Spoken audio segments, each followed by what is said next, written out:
Hello everyone, this is Dalster and welcome back to another video. And in this video, I'm going to be doing something a little different than usual.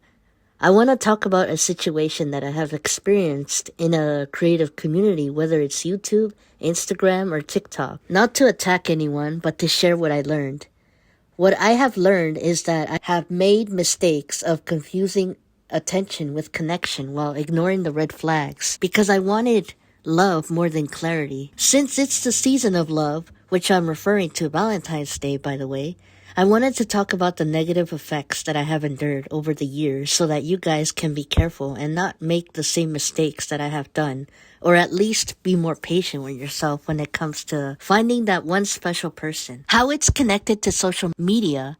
Well, let's just say that at times these people or content creators / influencers sometimes create this narrative or display this picture of themselves as being the good guy. However, it's not always the case because behind this image that they portray themselves online lies something more, something negative that can lead towards a negative impact that can hurt other people, like me, for example. When I try to impress a crush, I try to be very kind, helpful, and not so clingy.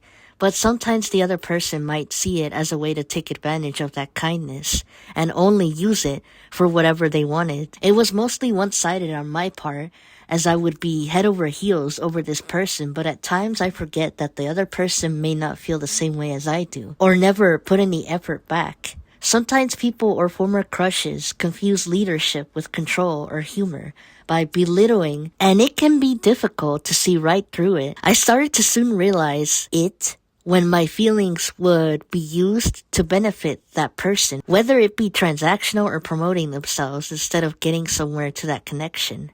In exchange for some attention or acknowledgement, I tipped some of those crushes, and that unfortunately backfired, as money doesn't always lead to a secure connection, even if it's a little bit of money. It's like the saying goes, money can't buy love, and it can't buy secure relationships that I had imagined in my head.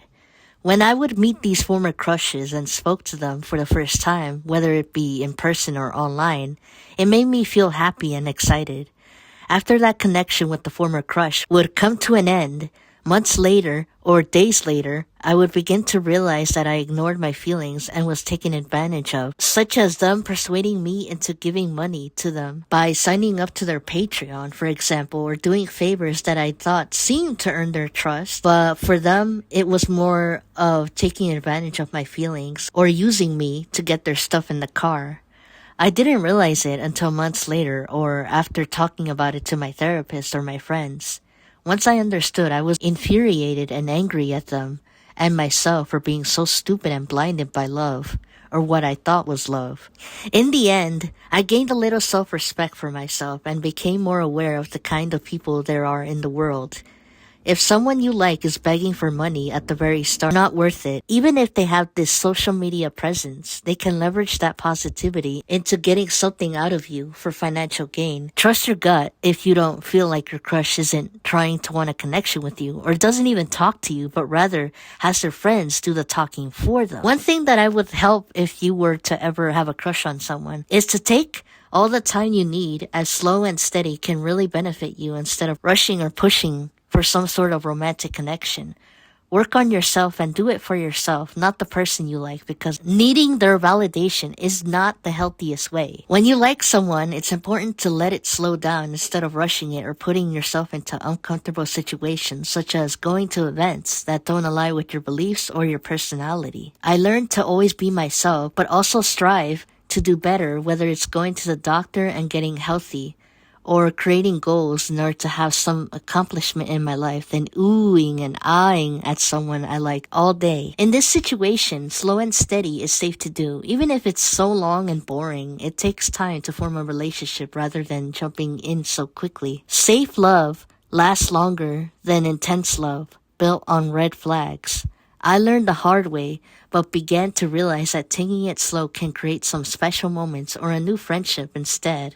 And those are the moments that can help build a healthy relationship. Anyway, thank you guys for watching this video. I know it was very random, but because it's Valentine's Day season or love season, I just thought maybe it could help a little bit more, try to help with those mental anxiety problems, whatever it is.